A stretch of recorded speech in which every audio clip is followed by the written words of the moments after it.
Muito bem, vamos lá. Iniciando então o nosso trabalho de hoje, o Livro dos Espíritos, livro terceiro das Leis Morais. Nós iniciaremos o capítulo número 8, Lei do Progresso, e falaremos do primeiro item, Estado Natural. Bom dia, Ajuda. Aqui no nosso o Livro dos Espíritos, nós temos como roteiro aqui para o nosso trabalho, são 6 itens aqui da Lei do Progresso. Nós teremos só um instantinho, pessoal, só para poder ajeitar aqui um detalhezinho técnico. Rapidinho.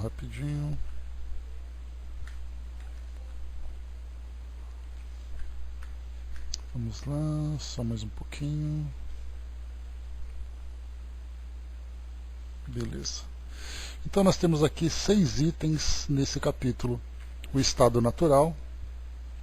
Falaremos sobre marcha do progresso, povos degenerados, civilização, progresso da legislação humana, tema muito importante para a gente poder estudar, e depois influência do espiritismo no progresso, um outro tema também de extrema relevância para as nossas reflexões. Aqui nesse primeiro item, estado natural, Kardec trouxe para nós 3 questões que vão nos ajudar aqui no nosso entendimento sobre... essa questão é muito mais filosófica, né? E tem um teor bastante filosófico, e nós vamos então tentar explorar não apenas a partir da perspectiva da filosofia, mas claro, né, obviamente, pela perspectiva doutrinária, para entendermos aquilo que acontece no nosso mundo hoje e também para moldar aqui as nossas ações, as nossas escolhas, né, de acordo com aquilo que nós estamos vivendo hoje. Então, deixa eu só mais um pouquinho aqui, que eu estou falando e clicando aqui ao mesmo tempo. Aí eu acabo me atrapalhando, né? Lembrando que só as mulheres têm essa capacidade de falar e fazer as coisas ao mesmo tempo. O homem é meio complicado. A gente acaba se enrolando, né? Ou faz uma coisa ou faz outra. As mulheres com o cérebro privilegiado que vocês têm, tem vários processadores para trabalhar ao mesmo tempo. E nós não. Nós, quando fazemos um trabalho, trava o outro. Muito bem, vamos lá. Então, nós vamos utilizar essas reflexões para analisarmos tanto na parte filosófica como na parte doutrinária também. Quando nós falamos sobre a lei do progresso, Kardec ele apresentou como proposta para nós,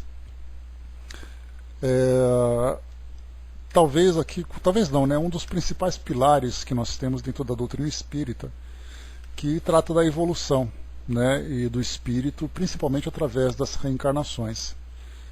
Porque se nós não considerarmos o progresso como parte dessa evolução, nós vamos imaginar o espírito estagnado. E isso vai entrar principalmente em conflito com os dogmas atuais que nós temos das filosofias espiritualistas, né, das religiões, das escolas religiosas de um modo geral. Porque nós observamos o que era a sociedade no passado e nós analisamos o que é a sociedade no presente e o que se espera da sociedade no futuro. E do modo como o nosso mundo vai evoluindo, para as religiões tradicionais que observam o espírito, entendem o espírito como sendo um ser que nasce, vive e morre de uma única vez, a evolução da sociedade acaba sendo uma simples consequência daquilo que o homem faz no momento em que ele está vivendo, e não que o espírito por si só evolui. Porque se nós pensarmos da forma tradicional, como se prega atualmente, o homem do presente é um homem muito melhor do que o homem do passado. Se nós voltarmos 2000 anos no tempo, na época em que Jesus vivia, nós vamos encontrar que hoje nós somos muito mais inteligentes, nós somos muito mais moralizados do que os homens daquela época. Ou seja, aqueles espíritos pararam no seu próprio tempo. Embora aguardem ali tem aquela esperança do céu, né, e também ali o temor do inferno, aquilo que eles viveram naquela época, eles não puderam mudar, não evoluíram. Então, desde aquele primeiro homem primitivo que nós encontramos nos livros de histórias na pré-história, até o homem atual, nós vamos encontrar diversos grupos que apresentam graus de evolução diferente. Aquele mais primitivo, o pobre e infeliz daquele espírito, teve o azar de reencarnar, de nascer naquela época, não é nem reencarnar, porque a ideia da reencarnação não é considerada nesse caso.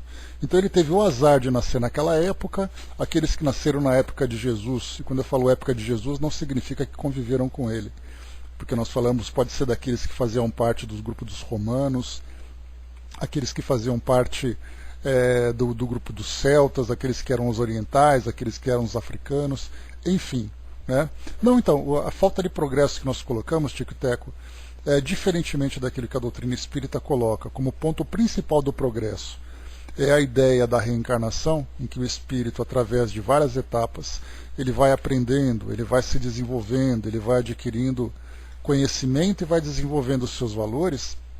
Aquele que não tem reencarnação, no momento em que ele viveu, imaginar, por exemplo, um espírito que viveu há 5.000 anos, num ambiente bastante agressivo, né, porque não havia nenhuma estrutura social que pudesse organizar a sua vida, e ele viveu durante 10 anos, uma criança.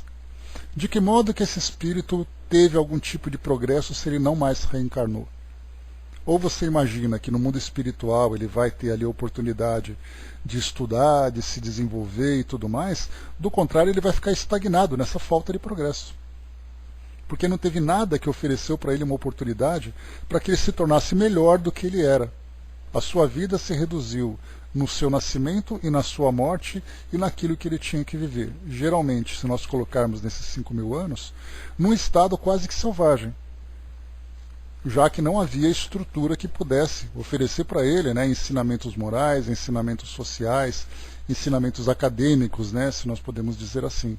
Agora, se nós colocarmos a reencarnação, que vai fazer com que esse mesmo espírito vá reencarnando em diversas etapas, em que cada reencarnação ele vai adquirindo novos conhecimentos, através daquilo que é oferecido para ele, e da mesma forma aquilo que a própria vida o força, o estimula a conquistar, aí então ele acaba conquistando. Não, mas a gente coloca a ideia da reencarnação na nossa visão, ela é de algumas doutrinas, mas muitas doutrinas não consideram isso. Né? E quando nós falamos já existia naquela época e era ensinada. Ensinada por quem? Né? Se nós colocarmos, se você pegar os textos bíblicos, principalmente na parte do Antigo Testamento, você não terá nada relacionado com reencarnação. Aquilo que é colocado na Bíblia, por exemplo, é aquela passagem de Jesus conversando com Nicodemos, que também tem ali as suas interpretações. Quando nós fizemos o estudo lá na Sala Espiritismo Net Brasil, então, isso que eu estou falando, né? Quando nós estudamos na Espiritismo Net Brasil sobre a questão da reencarnação na Bíblia, que foi lá do estudo aprofundado da doutrina espírita, no EAD, eu trouxe essa passagem do Evangelho, e trouxe também interpretação do catolicismo, interpretação das igrejas evangélicas e interpretação do Espiritismo. Cada uma falava uma coisa diferente, porque era ali uma conversa informal que Jesus teve, que foi pensada, que foi escrita de acordo com o entendimento dos autores, e ela tem interpretação livre. Para nós, aquilo se encaixa perfeitamente nos conceitos sobre a reencarnação. Para outros, é visto de um modo diferente. Então, se nós falarmos naquela passagem do Evangelho, que fala sobre a reencarnação, mas se nós pensarmos no mundo todo que nem sabia que Jesus existia, então a reencarnação não é algo tão difundido assim como nós imaginamos. Foi uma conversa que Jesus teve. No judaísmo tem aquele segmento que aceita a reencarnação, mas hoje o judaísmo já não aceita. Mas nós estamos falando sobre Américas, sobre África, sobre Ásia, sobre Europa. Então a reencarnação é um conceito que não era compreendido. E por isso então nós colocamos de que modo que o espírito evolui. Ele não tem evolução.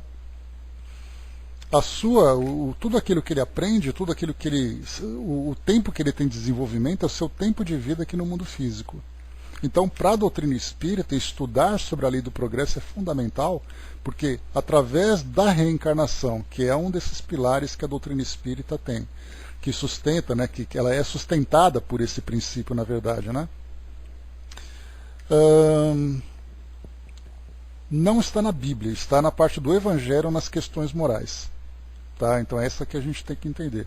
Kardec deixa isso bem claro na introdução do Evangelho segundo o Espiritismo, quando ele fala, né, que é exatamente ali o entendimento das questões morais, dos ensinamentos morais de Jesus, que são a base do Evangelho, da doutrina espírita, não os eventos que são relatados ali.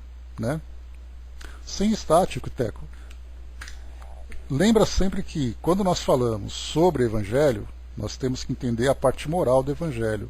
Não importa para nós locais, não importa para nós datas, não importa para nós eventos. O que interessa são os ensinamentos de Jesus dentro das questões morais. O resto para nós são fatos que são discutíveis. Cada um traz a sua interpretação. Então nós entendemos a reencarnação como um fato, não pelo fato de ter sido citada na Bíblia, mas exatamente pelos ensinamentos dos espíritos, pela lógica do entendimento que nós temos sobre a reencarnação. Tirando essa parte moral, tudo aquilo que fundamenta o espiritismo não tem nada a ver com Bíblia. Entendamos isso. O Brás colocou as reencarnações dos índios na lógica, é o mesmo uma infância do espírito. Faz sentido? É exatamente o que a gente vai colocando, né? A gente vai estudar um pouquinho sobre isso, Brás, eu vou explicar um pouquinho mais sobre essa questão, e os indígenas fazem parte dessa ideia da evolução do espírito, daquele estado natural, daquele estado primitivo, até aquilo que nós temos hoje. Então, ao falarmos sobre essa questão da reencarnação, nós vamos então partir do princípio, né? Exatamente, né? Vindo do pré-humano. Então, partindo do princípio de que a reencarnação é o processo sob o qual todos nós estamos submetidos, a partir do qual, né, nós estamos submetidos, e através das diversas etapas evolutivas, tanto no mundo físico como na condição de erraticidade, nós vamos então nos desenvolvendo, nós vamos adquirindo todo esse nosso conhecimento que fez com que a gente saísse desse estado primitivo para aquilo que nós temos hoje, e ainda daquilo que nós temos hoje para aquilo que podemos alcançar. Então vamos entender aqui inicialmente. A primeira questão, 776, Kardec pergunta, né, o estado natural e a lei natural são a mesma coisa? Vamos entender inicialmente o que é, né, o estado natural. Pegando aqui rapidamente, só um instantinho. Acabei fechando aqui sem querer a página que eu tinha separado. Vamos aqui rapidamente. Está aqui, ó. Quando Kardec fala sobre o estado natural, deixa eu só contar para vocês uma passagem. Na época em que nós tínhamos ali os pensadores europeus, que começavam então a desenvolver, né, questões filosóficas, quando o homem começou a se debruçar sobre a filosofia, porque nós tivemos ali 3 fases importantes que a humanidade acabou vivenciando. Primeiro, aquela parte da filosofia greco-romana, grega principalmente, que começou ali a fazer uma análise sobre a questão do espírito, a questão da sociedade, a questão da justiça, né? Então os gregos trouxeram para nós esses conceitos. Depois nós tivemos ali com a presença, com a instituição do cristianismo, em especial da Igreja Católica, a partir do século V até o século XV, né, aquela Idade das Trevas, em que tudo se relacionava com questões divinas. Então tudo era Deus, as ciências não se desenvolviam, os pensadores também não traziam nenhum conceito novo fora daquilo que se encontrava nos textos bíblicos. Então nós falamos, claro, né, isso tudo aqui na Europa, aqui no Ocidente, porque no Oriente, tanto na África, eles tinham ali suas próprias filosofias. Então nesse período da Idade das Trevas, muito pouco se desenvolveu, ou quase nada. né, a não ser que fosse alguma coisa relacionada com a própria igreja, com as próprias questões religiosas. E depois, a partir do século XV, ali 1500 século XVI, na verdade, 1500 e alguma coisa, quando houve ali aquela ruptura, né, do renascimento cultural, em que as ciências, as artes já não ficavam mais restritas à influência da igreja, como aconteceu antes, né? Se nós pegarmos aquele período do Barroco, nós veremos ali uma presença muito forte da religião. Tanto é assim que a arte ela se encontrava muito mais presente dentro das igrejas, né? Através ali de todos os painéis que eram pintados, os vitrais, o altar, né? Todas aquelas decorações que nós tínhamos, e da mesma forma também os próprios quadros, que sempre tinham um tema religioso, falando de céu, falando de inferno, falando de anjos. A partir do renascimento cultural, nós começamos então a perceber que a sociedade europeia, novamente, começou então a apresentar ali ideias próprias, sem a influência da igreja. Então é a partir dali que nós podemos ver essa parte dos pensadores trazendo uma nova visão sem ser restrita pela igreja. E esse é um detalhe importante, porque os europeus naquele período, o que eles conheciam da vida deles era aquilo que eles viviam. Então eles achavam, por exemplo, que a vida que eles levavam era uma vida que todas as gerações anteriores também levavam. Era todo mundo estruturado, era somente uma questão de arquitetura, mas a mesma organização que eles tinham naquele momento, eles conviviam com guerras, eles conviviam com o comércio, eles conviviam com a justiça, né? Tinha ali uma grande influência da filosofia grega também falando sobre isso. Então eles achavam que o mundo sempre foi assim. Só que naquele período em que nós começamos a encontrar as grandes navegações, quando os portugueses e os espanhóis começaram então a se aventurar pelos oceanos, eles acabaram descobrindo a América. Para nós é um fato histórico. E muito pouco a gente percebe sobre a influência na filosofia que esse evento trouxe. Porque então os portugueses, os espanhóis nesse caso, chegaram ali na América Central, encontraram aqueles índios, com uma estrutura completamente diferente do que eles conheciam. Na África, inicialmente, também eles encontravam algumas tribos, mas com um pouco mais de contato pela proximidade que eles tinham com a Europa. Mas então, chegando aqui nas Américas, encontraram aquelas tribos, aquelas sociedades absolutamente intocadas.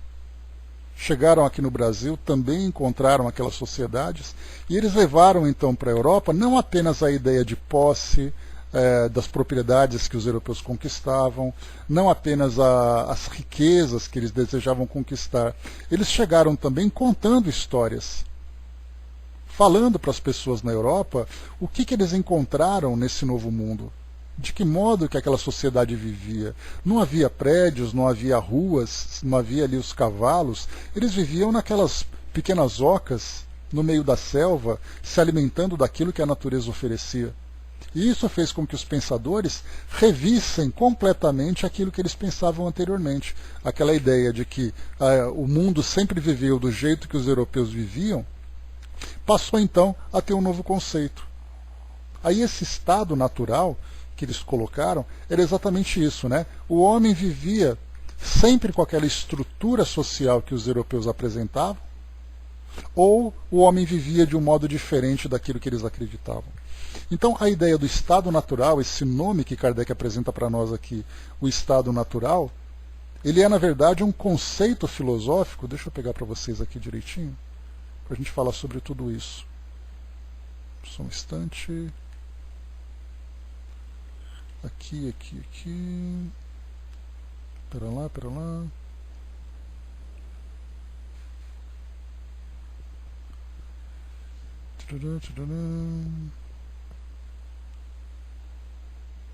Tá, vou pegar esse aqui mesmo. Então, quando Kardec pergunta aqui na questão 776, o estado natural e a lei natural são a mesma coisa, esse nome estado natural, ele é um conceito filosófico. Então nós temos que partir, né, primeiro entender o que significa esse estado natural.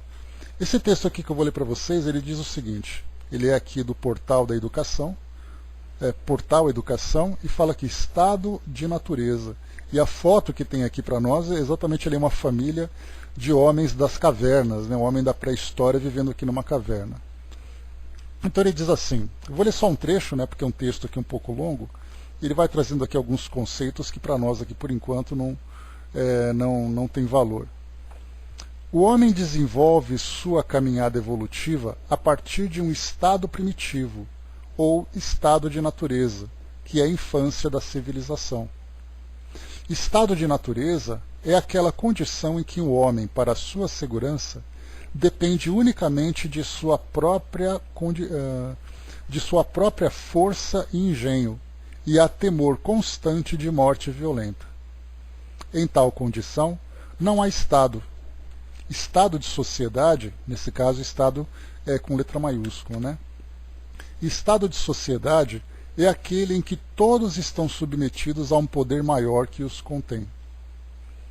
O ser humano não foi destinado a viver perpetuamente no estado de natureza. É preciso que o ser humano se desenvolva intelectual e moralmente e não pode volver ao estado de infância. Aí ele coloca para nós algumas teorias, né? As teorias de Hobbes e Locke, nós vamos falar aqui sobre 3 personagens, né, que nós temos aqui. Deixa eu pegar aqui para vocês direitinho, só rapidamente. Aqui. Mais uma vez, só um instantinho.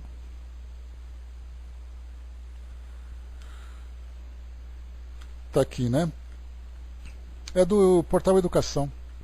Então nós temos aqui 3 personagens, né? Nós temos Thomas Hobbes, que foi o primeiro, John Locke e depois Jean-Jacques Rousseau. São 3 nomes que são importantes eu mencionar para vocês, porque Kardec se baseou nesse primeiro item, falando sobre o estado de natureza, a partir daquilo que esses filósofos trouxeram para eles. Basta a gente lembrar que Jean-Jacques Rousseau era um pensador da época do Iluminismo. E Kardec, né, como um estudioso da filosofia, ele também foi influenciado significativamente por esses pensadores. Então a gente fica se perguntando, né, mas por que ao falar de espiritismo nós temos que falar sobre filosofia? Exatamente porque a pergunta que Kardec apresenta para nós traz para nós aqui um conceito filosófico. Então a gente vê que esse estado de natureza, como é apresentado, ele é então o início da forma como o homem vivia. E eles começaram a analisar esse estado de natureza a partir dessas grandes descobertas que vieram com essas grandes navegações. Chegaram aqui e encontraram esses índios, encontraram um estado primitivo, viram ali tribos que eram canibais, tribos que tinham a sua própria organização, o seu modo de viver. Então, na filosofia, eles começaram a reavaliar qual era a origem do homem, como ele vivia anteriormente àquilo que eles encontravam naquele momento. Esses 3 pensadores, Thomas Hobbes, John Locke e também o francês Jean-Jacques Rousseau, eles apresentaram cada um o seu conceito. De uma forma bem resumida, nós tínhamos o Thomas Hobbes, que trazia uma visão dele a respeito da forma como o homem vivia no passado. Rousseau, ele que era o mais romântico aqui nessa parte, que exatamente o que ele dizia para nós aqui depois, que Kardec vai colocar na questão 777, perguntando sobre de que modo que nós podemos entender aquelas ideias que falavam do homem num estado selvagem romântico ou num estado selvagem realista. Então, inicialmente, na questão 776, o estado natural e a lei natural são a mesma coisa? Quando nós estudamos sobre lei natural, nós vimos aqui na questão, lá na primeira parte, no primeiro capítulo dessa terceira parte, está aqui, ó, os caracteres da lei natural. Vamos voltar só um pouquinho para a gente fazer aqui uma revisão, que é no primeiro capítulo, lei divina ou lei natural. Kardec diz assim, o que se deve entender por lei natural? A lei natural é a lei de Deus. É a única necessária felicidade do homem. Ela lhe indica o que ele deve fazer ou não fazer, e ele só se torna infeliz porque dela se afasta. Então, nós vimos aqui, né, que a lei de Deus é essa lei natural. E já o estado natural é a forma como o homem se desenvolveu no início da sua jornada, da sua trajetória evolutiva.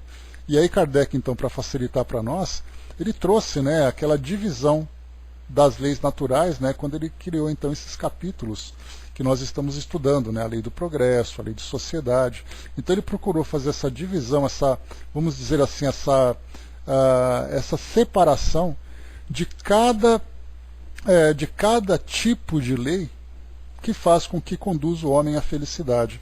Então, quando ele fala sobre a lei do progresso, é natural que o espírito evolua. Quando ele fala sobre a lei de sociedade, é natural que o homem se integre. Quando ele fala sobre a lei de igualdade, quando ele fala sobre a lei de adoração, todas essas leis, então, fazem parte dessa lei natural. Então, existe uma diferença entre estado natural, que é esse estado primitivo do homem, e a lei natural, que são todas essas leis que levam o ser à evolução. Então ele coloca mais uma vez, né, que o estado natural é o estado primitivo. A civilização é incompatível com o estado natural.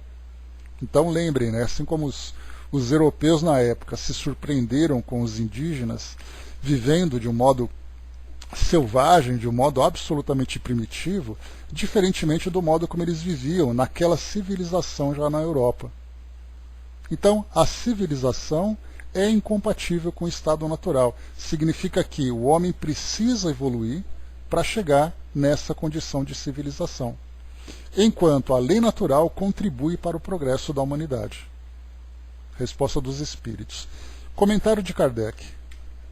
O estado natural é a infância da humanidade e o ponto de partida do seu desenvolvimento intelectual e moral. Aí então que nós vamos encontrar, inclusive, nesse mesmo capítulo, quando os espíritos dizem para nós, né, que nós nascemos simples e ignorantes e nós vamos evoluindo a partir das diversas experiências das reencarnações que nós temos. Então, quando nós falamos nascemos simples e ignorantes, isso significa exatamente o estado natural. Kardec continua. O homem, sendo perfectível e trazendo em si o germe de seu melhoramento, não foi destinado a viver perpetuamente na infância. O estado natural é transitório e o homem o deixa pelo progresso e a civilização. A lei natural, pelo contrário, rege toda a condição humana e o homem se melhora na medida em que ele melhor compreende e melhor pratica essa lei. Então, acho que deu para ficar claro, né?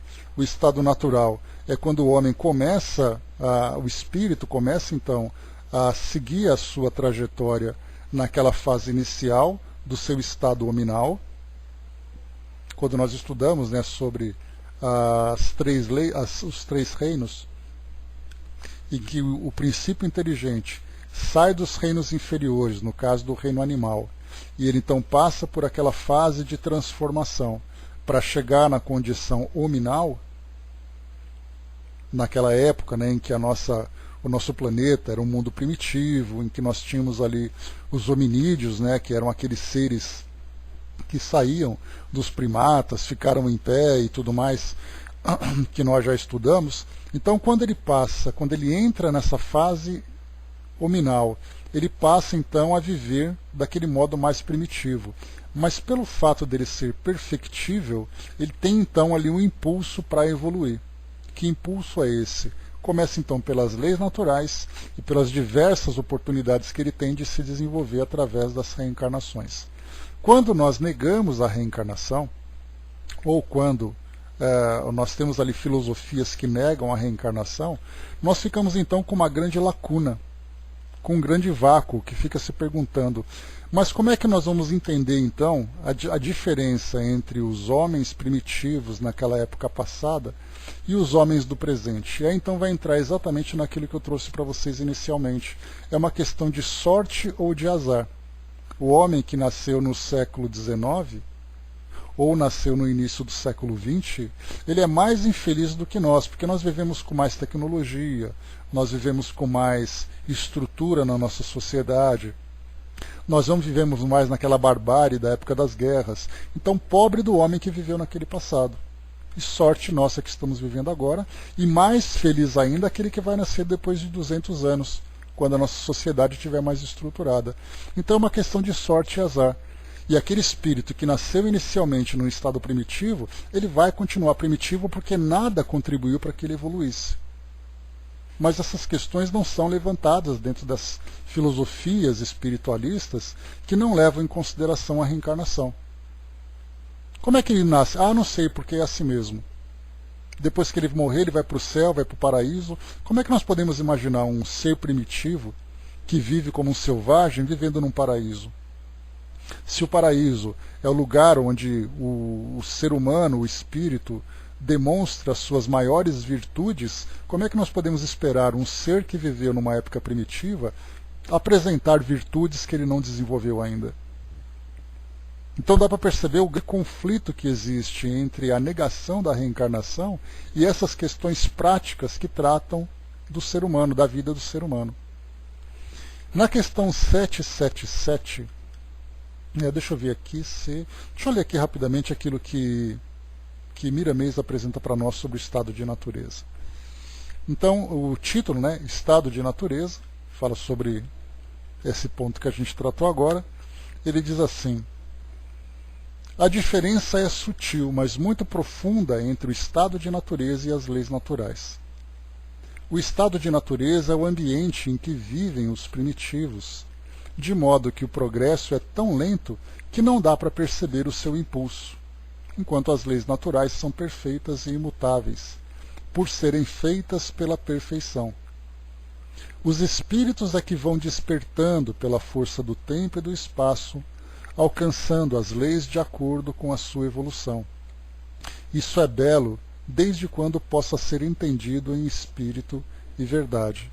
Então, nesse primeiro parágrafo aqui para nós, ele já traz essa explicação, mostrando que através da lei natural, o espírito então vai despertando. E nós lembramos que quando nós falamos sobre essa lei natural, ela vai se apresentando de um modo gradual.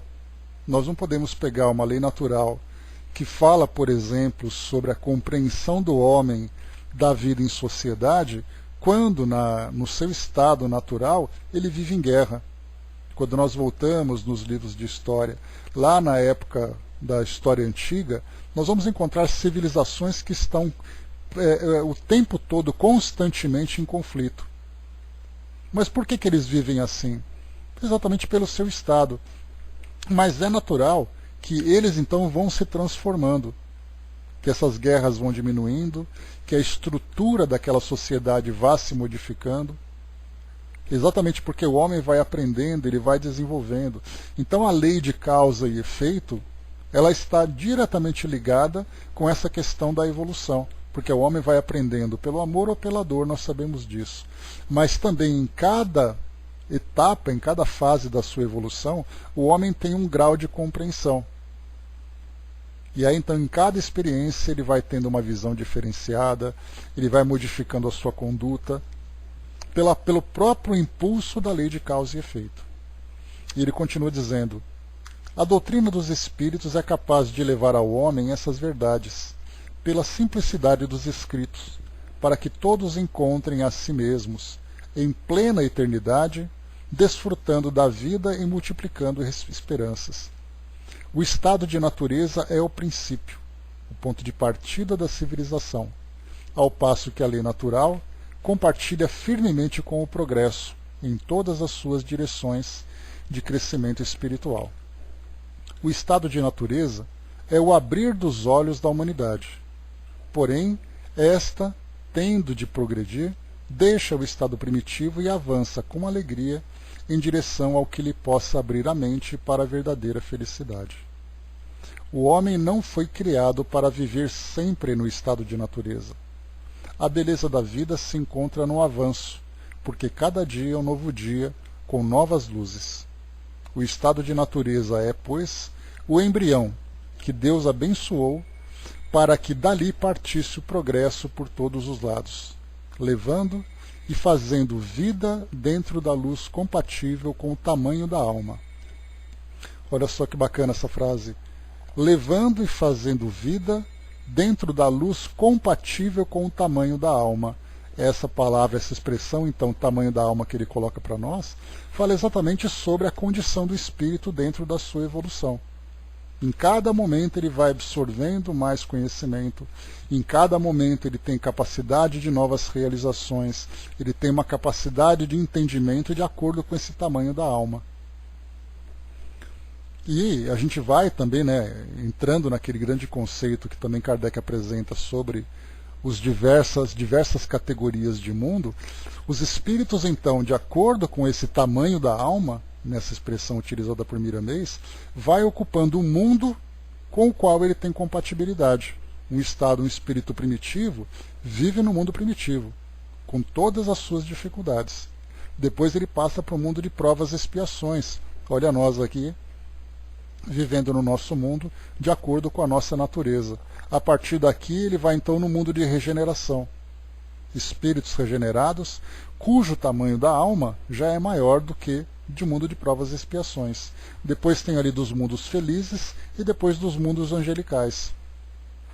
Então, nessas 5 categorias que Kardec coloca, claro que ele coloca isso de um modo genérico, apenas para facilitar ali o nosso entendimento, a gente vai encontrando exatamente essa estatura espiritual, Nancy, vai se mostrando de acordo com o conhecimento e com as realizações. E o espírito vai naturalmente sendo atraído para esse mundo pela lei de afinidade, que é uma outra lei que também vai se apresentando para nós. E continua. Aqui. As qualidades que temos no centro da vida, depositadas por Deus, vão desabrochando como que por encanto, queiramos ou não, e a alma sentir-se-á mais ocupada com a cocriação, sendo auxiliar de Deus na expansão do universo.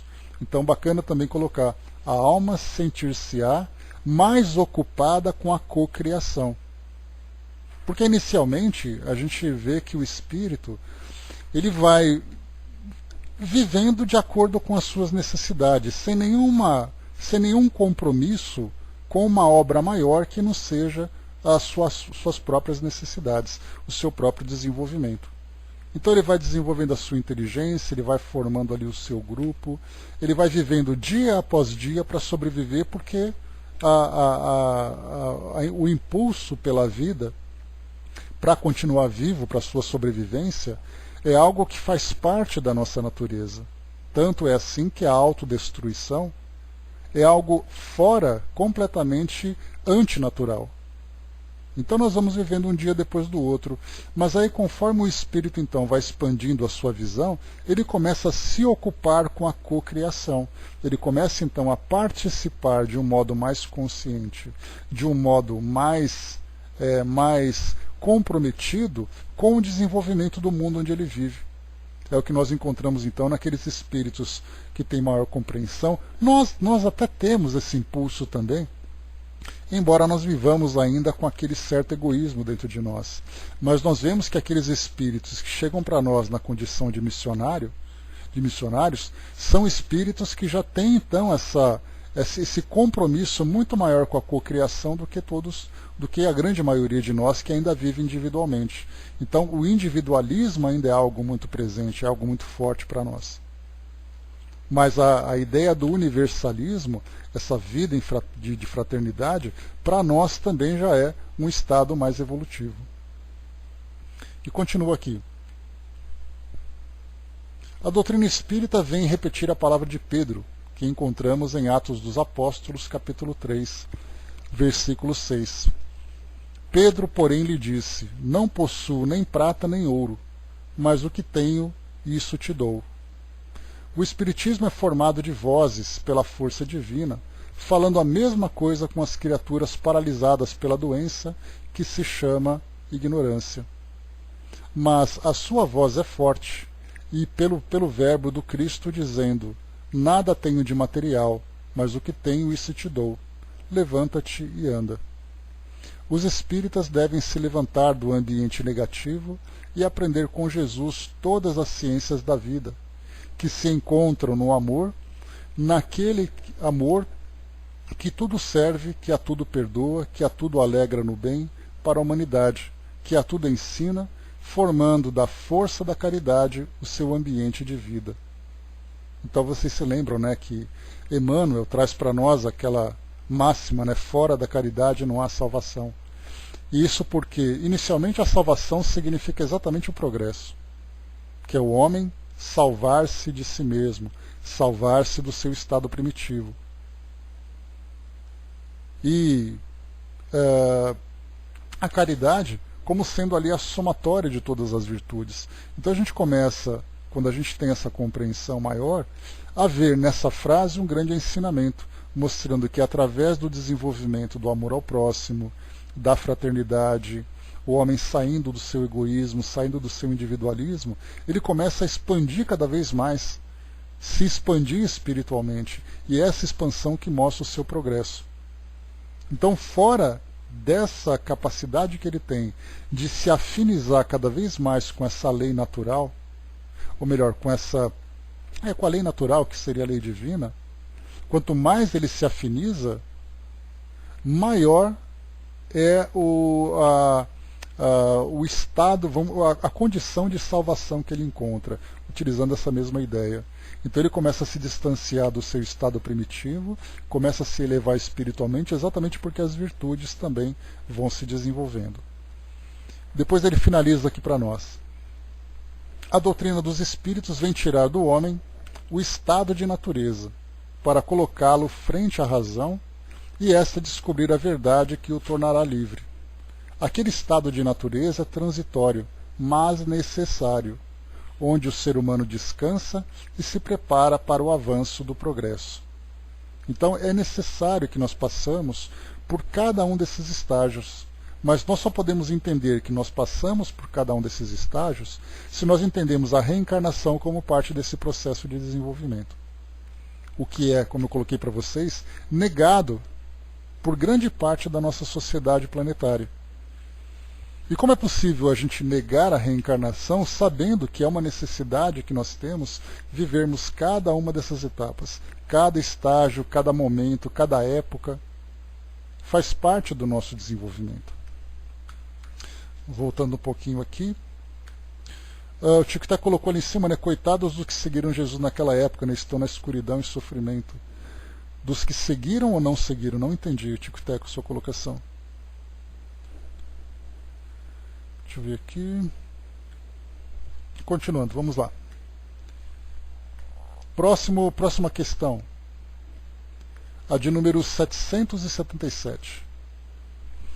Aqui agora a gente vai perceber que Kardec ele já trata de um modo mais direto esses temas filosóficos trazidos por esses três pensadores, né? Eles eram chamados de contratualistas.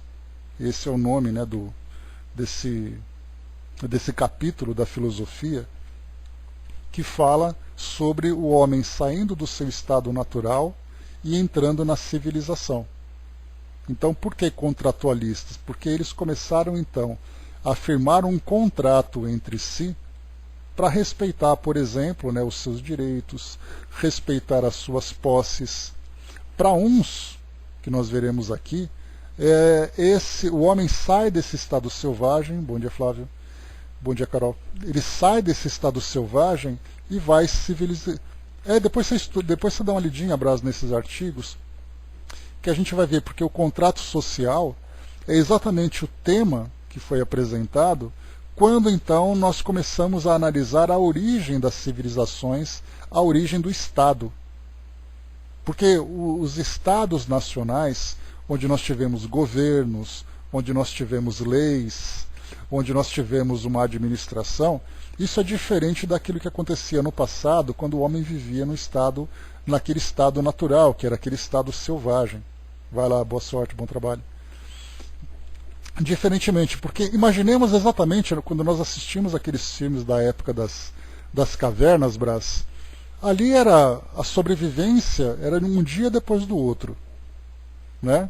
E depois os grupos começaram a sair daquele estado nômade e começaram a entrar no estado sedentário.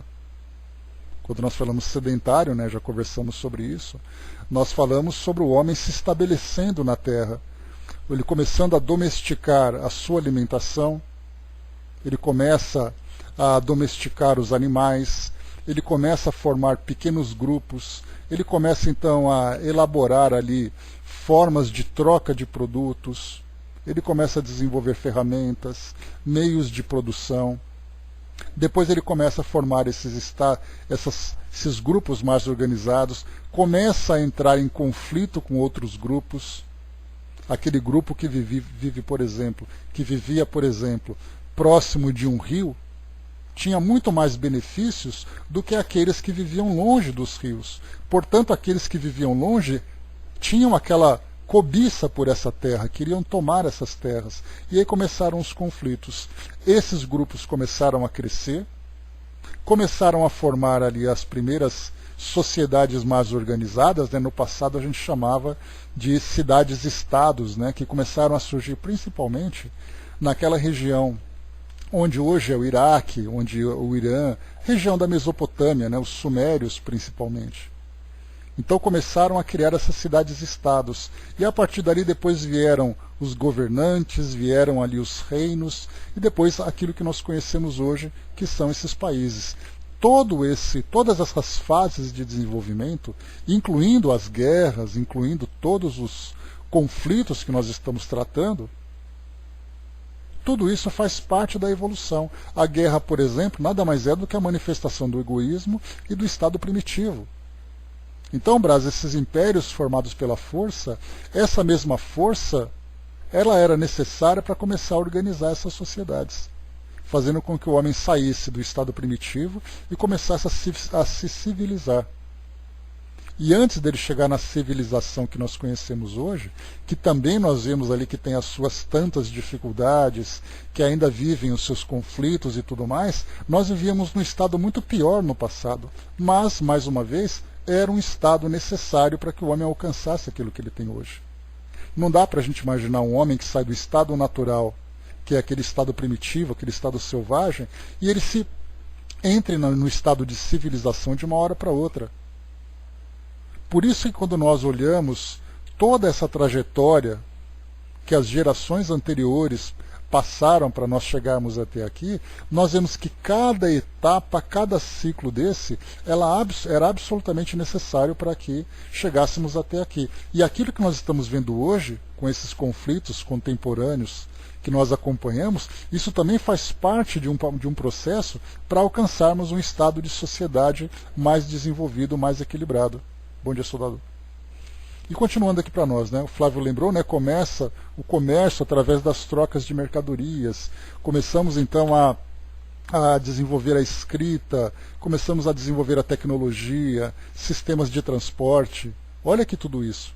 E essa escada é infinita, né? Não tem como parar por aqui. Se a gente imaginar que Jesus se encontra lá no topo da escada, e depois dele, né, ainda temos ali outros que vão além, dá para a gente imaginar a extensão dessa escada, né?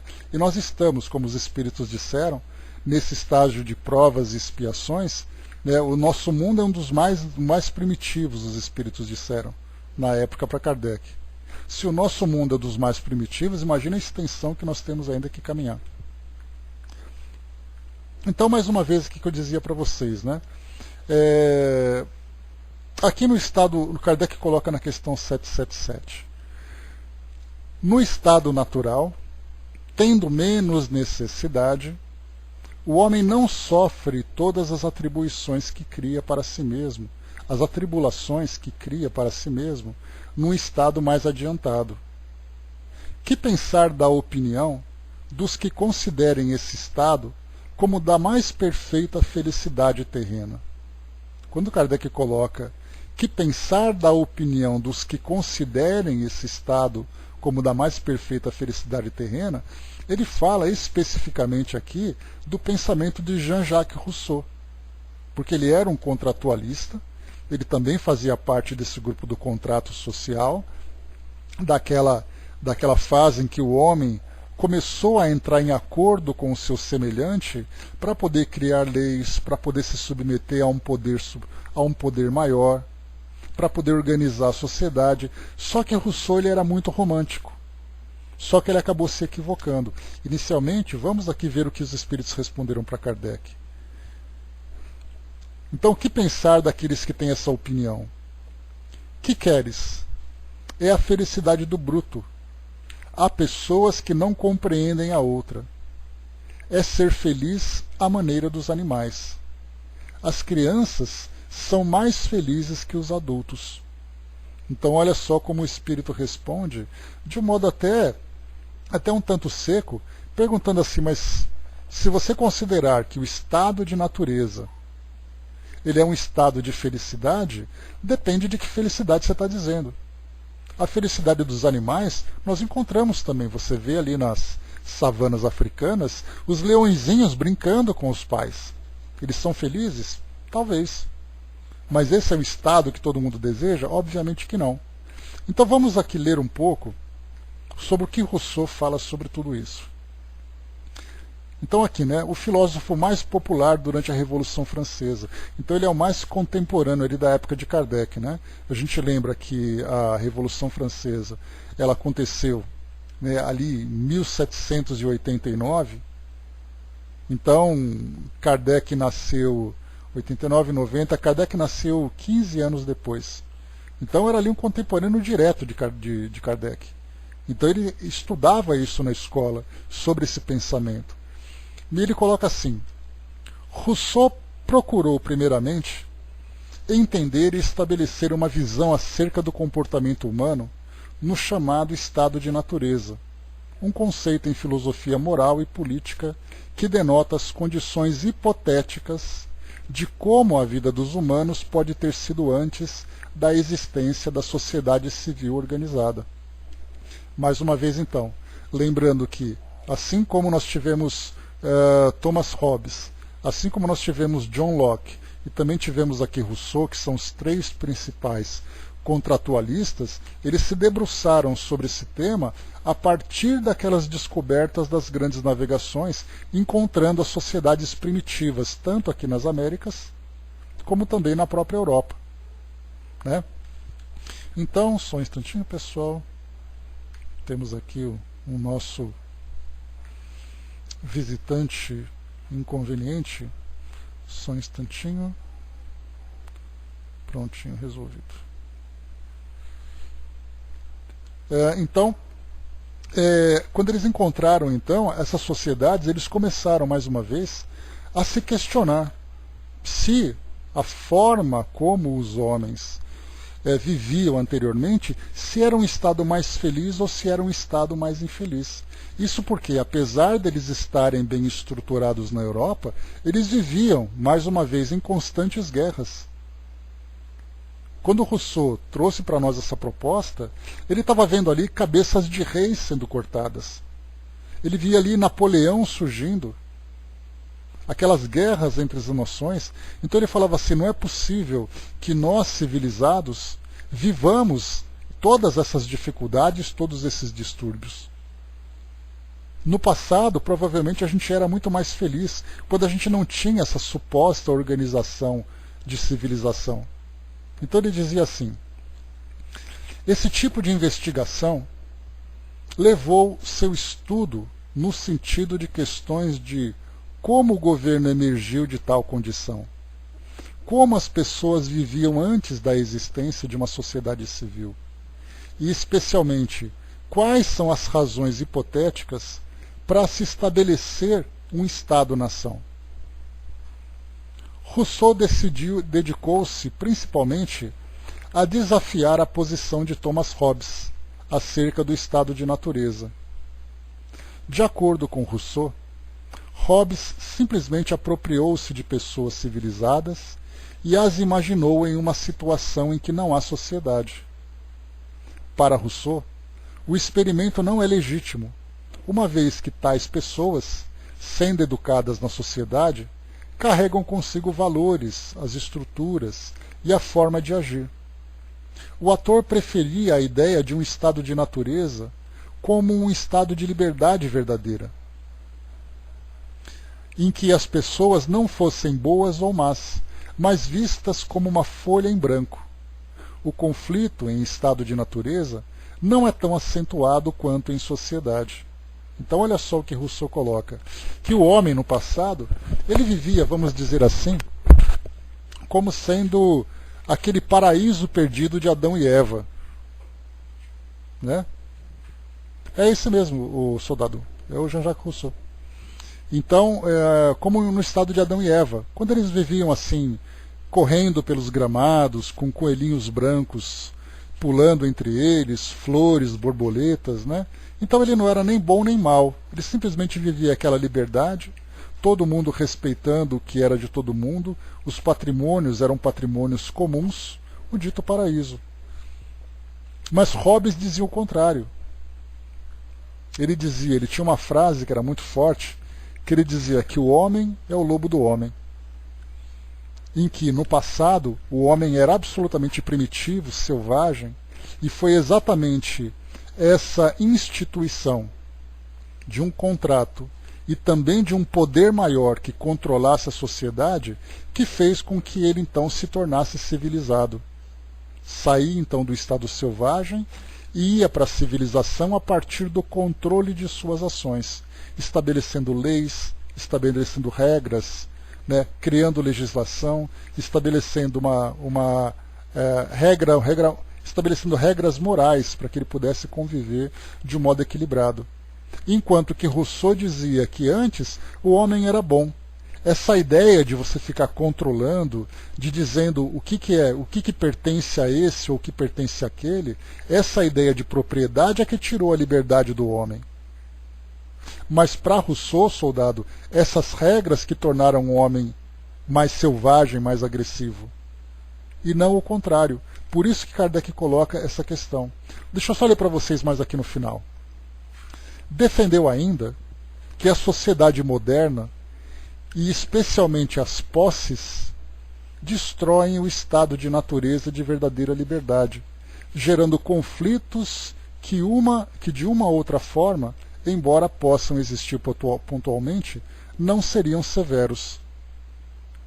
Essa posição, naturalmente, leva à ideia de um homem pacífico, embora solitário, no estado de natureza. O que condiz com a hipótese de Rousseau de que o homem em estado de natureza possuiria uma moral ainda não corrompida, entendendo a moral como inata, o que fica claro quando afirma que o homem possui uma repugnância inata a ver os outros de uma espécie sofrerem, e atribuindo, portanto, a corrupção dessa moral à sociedade organizada. Essa posição foi atacada pelo empirista britânico David Hume, demonstrando a dificuldade que se tem em demonstrar a importância da justiça como uma virtude, se aceitarmos que toda a responsabilidade pelos conflitos advém da sociedade. Por outro lado, a posição de Rousseau é muito popular entre ambientalistas, com ou sem formação filosófica, por justificar a defesa de que o homem vivia mais próximo possível do estado de natureza. Então, o que Rousseau coloca, como outros pensadores também, é que o homem no estado de natureza ele era muito feliz, porque não tinha que se preocupar o que é meu, o que é seu. Vamos colaborar todo mundo, vamos viver felizes, vamos integrarmos a natureza e tudo mais, só que ele não considerava a condição moral do ser naquele estado. Por isso Kardec pergunta, eu vou ler para vocês de novo a pergunta e a resposta, para vocês compreenderem o que era colocado. Porque como ele não cita nome, Kardec aqui ele faz de uma forma indireta a citação. No estado natural, tendo menos necessidade, o homem não sofre todas as atribulações que cria para si mesmo num estado mais adiantado. Isso porque, quando o homem vive naquele estado de natureza, aquele estado primitivo, ele não tem a preocupação com leis, com regras, com ambições, com ganância, com riqueza, por exemplo. Ele vive a vidinha dele ali um dia depois do outro, tranquilamente, sem nenhum problema. Então Kardec pergunta, que pensar da opinião dos que considerem esse estado como da mais perfeita felicidade terrena? E aí ele coloca a felicidade do bruto. Pois é, essa barbárie contemporânea, o Tico-Teco, ela ainda é presente porque nós trazemos, né, esse primitivismo dentro de nós, embora hoje nós estejamos mais racionais. Mas não se pode comparar essa brutalidade atual que nós vivemos comparado com aquilo que se vivia no passado. E nós falamos um passado de séculos. Naquela época, por exemplo, em que o mundo vivia em constante conflito, em todos os lugares havia conflito. Então foi exatamente essa transformação de civilização que nós vamos encontrar essa evolução dos seres e consequentemente, da própria sociedade em que ele vive. O Braço colocou, né, antes dos últimos acontecimentos que vem assolando o Brasil, tive curiosidade de perguntar a várias pessoas se conhecia a história do nazismo, né? A resposta foi não, né? Pois é. Bom dia, Paula. Então aqui no último agora, deixa eu pegar aqui de novo, espera só um pouquinho. Aqui na questão 777, vamos aqui reforçar com Miramês. Ele diz assim para nós. Aqui, só um instantinho, pronto. O título é Felicidade. Vamos entender aqui então o que ele fala sobre essa questão da felicidade. Os extremos, mesmo aparentemente, se confundem. A vida de um homem primitivo tem alguns traços da de um santo. Um aceita tudo que a natureza modela em seu caminho, e o outro aceita tudo que possa acontecer sem desespero, sem reclamação, tirando de todos os acontecimentos lições valiosas. Já na situação intermediária, como no caso em que se encontra a humanidade atual, o estado íntimo é outro. A alma dotada de razão mais desenvolvida, onde o egoísmo e o orgulho participam de toda a sua vida, oferece mais campo à revolta, às blasfêmias, às inquietações, buscando aqui e ali, por todos os meios que dispõe, a própria satisfação pessoal, não sendo capaz de encontrar a felicidade no exterior. Ele cai em estafa e a dor o coloca na posição de encontrar notícias da felicidade dentro de si mesmo. O homem, no estado de natureza, parece que vive feliz. No entanto, a felicidade ainda não é essa. A felicidade verdadeira é aquela onde a consciência se encontra em sintonia com a harmonia divina, a consciência imperturbável que de tudo tira lições sem exigir nada dos outros, nem se alterar com nada. Ela nunca se agita com os acontecimentos por ser consciente da necessidade deles para a massa humana com seu demorado despertamento espiritual. Então lembra aqui que a palavra-chave que nós podemos utilizar, a expressão-chave que nós podemos utilizar, é o despertamento espiritual. Esse despertamento vem com o tempo, vem com as experiências, que o espírito então vai evoluindo. Mas enquanto ele não alcança esse despertamento pleno, aliás, nós, nos tempos atuais, estamos ainda longe desse despertamento atual, despertamento espiritual. Porque até mesmo nós que estudamos a doutrina espírita, que passamos a ver a vida por uma perspectiva mais elevada, né, da imortalidade do espírito, da lei de causa e efeito, de todas essas leis naturais que regem a nossa existência, nós aprendemos na teoria a existência de todos esses elementos. Mas a vivência prática ainda exige de nós esforços que nós ainda não conseguimos empreender. Agora, se nós olharmos o nosso mundo hoje como um todo, que não tem essa compreensão, a gente vê exatamente qual é a distância desse despertamento espiritual pleno. Então, também, como nós lembramos, como a evolução se dá de um modo gradual, e essa evolução significa esse despertamento espiritual também que se dá de uma forma natural, nós vamos observando que cada etapa de existência que nós temos aqui no mundo vai proporcionando para nós um crescimento a partir dessas novas aquisições, tanto de valores como também de conhecimento. Na verdade, os valores eles se desenvolvem porque eles já existem dentro de nós. E o conhecimento, ele vai sendo adquirido a partir das experiências que nós vamos vivendo. Porque é um conhecimento acadêmico, é um conhecimento que vem através das experiências de vida. A maturidade que nós vamos adquirindo, né, a partir da nossa vivência na sociedade. Aquilo que a criança possui de conhecimento é muito diferente daquilo que um adulto maduro possui. E claro que nós falamos daqueles indivíduos equilibrados, não daqueles que vivem ainda as suas perturbações, né? Que embora vivam biologicamente com uma idade avançada, espiritualmente ainda demonstram uma infantilidade espiritual. Então tudo vem acontecendo aos poucos através desse despertamento. E o texto continua dizendo para nós ainda: a maioria das criaturas não entende felicidade, a não ser a dos brutos, gozando as coisas da terra, com viagens longas em vários países, com mansões requintadas, com alimentos exóticos e antinaturais, com roupas luxuosas e assim por diante. Procuram desse modo a felicidade na terra, e como esses prazeres são transitórios, caem logo na decadência moral, por buscarem igualmente satisfazer as suas paixões inferiores, deturpando os valores das emoções da alma, e esquecem-se de que a felicidade está mais perto dos que pensam, por estar dentro delas mesmas. E aí nós encontramos então, né, os espíritos que insistem em trazer para nós uma ideia de felicidade diferente daquela que nós vivemos hoje. E é um trabalho muito difícil. Porque quando os espíritos falam sobre a felicidade do espírito, sobre mundos felizes, eles trazem para nós de um modo teórico. Porque para nós a felicidade ainda está muito relacionada com os prazeres. Eu sou feliz porque eu tenho tal pessoa do meu lado, eu sou feliz porque eu tenho aquele objeto, eu tenho aquele patrimônio, eu sou feliz porque eu me encontro nessa posição.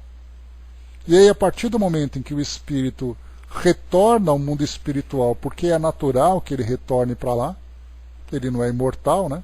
Então ele vai morrer fisicamente e o espírito retorna para o mundo espiritual. Todos aqueles elementos que sustentavam a sua felicidade deixarão de existir. Ele não vai ter mais a posição que ele tinha antes, não vai ter mais as propriedades que ele tinha antes, e talvez não tenha do seu lado aquela pessoa que ele acreditava que era o objeto da sua felicidade.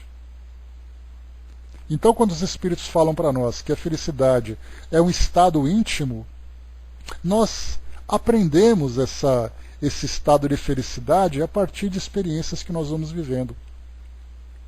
É uma realização pessoal, é um sentimento que nós desenvolvemos, mas para nós ainda isso é insuficiente. Porque quando nós falamos em viver plenamente, quem pode dizer que é plenamente feliz aqui no nosso mundo? Algumas pessoas vão dizer, eu sou plenamente feliz. E em que se baseia exatamente a sua felicidade? Se eu tirar esses elementos que te fazem felizes, você vai continuar feliz? E aí nós vamos perceber que esse estado de felicidade, ele se confunde com alegrias momentâneas, ele se confunde com o conforto que as pessoas têm, com satisfações que elas conquistam, mas o estado de felicidade pleno nós não conhecemos ainda. Tanto que naquela passagem do Evangelho em que Jesus diz que a felicidade não é deste mundo, a gente começa a ter uma compreensão muito maior a partir dessa análise mais objetiva. Quando nós percebemos então que não são os fatores externos que trazem para nós felicidade, mas é a forma como nós nos relacionamos com esses elementos externos.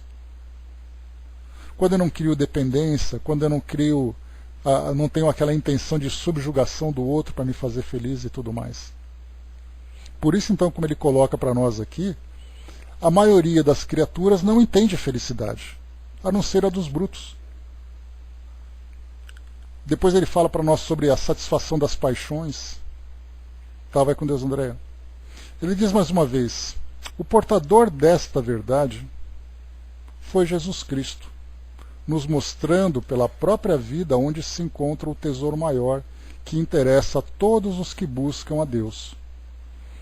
Lucas nos informa no capítulo 15, versículo 4, de maneira sutil, onde se encontra a ovelha divina que reflete todo o rebanho. Ele registrou as seguintes palavras do Mestre: qual dentre vós é o homem que, possuindo 100 ovelhas e perdendo uma delas, não deixa no deserto as 99 e vai em busca da que se perdeu até encontrá-la? As 99 são os reflexos daquela que se perdeu no deserto do coração, que se encontra dormindo na intimidade da vida da alma. Então, o homem parte para encontrá-la, e quando a acha, a sua alegria é muito grande, porque encontrando-a, todas as outras são salvas na unidade de Deus. O Evangelho está escrito em todas as dimensões que se possa alcançar, como fonte da vida, para a vida de todas as criaturas. Quando se diz que Jesus é o Mestre dos Mestres, é para compreendermos, sentindo a segurança de sua presença em nós, que desejamos viver os seus preceitos. Todas as suas palavras são de vida e de vida eterna. Busquemos a ovelha perdida no nosso mundo interno. Ela representa a nossa felicidade e o exemplo edificante para que os outros que ainda não acordaram para tal exercício divino façam o mesmo, nas linhas do nosso proceder. A felicidade verdadeira é aquela que é consciente e sabe porque ama a tudo e a todos. O bruto é feliz em sua vida rude. Muitos homens são felizes comendo e bebendo, mas a felicidade real, aquela cujo caminho o Cristo nos ensinou, é outra, que nos alimenta em espírito com o pão que veio do céu em forma de amor.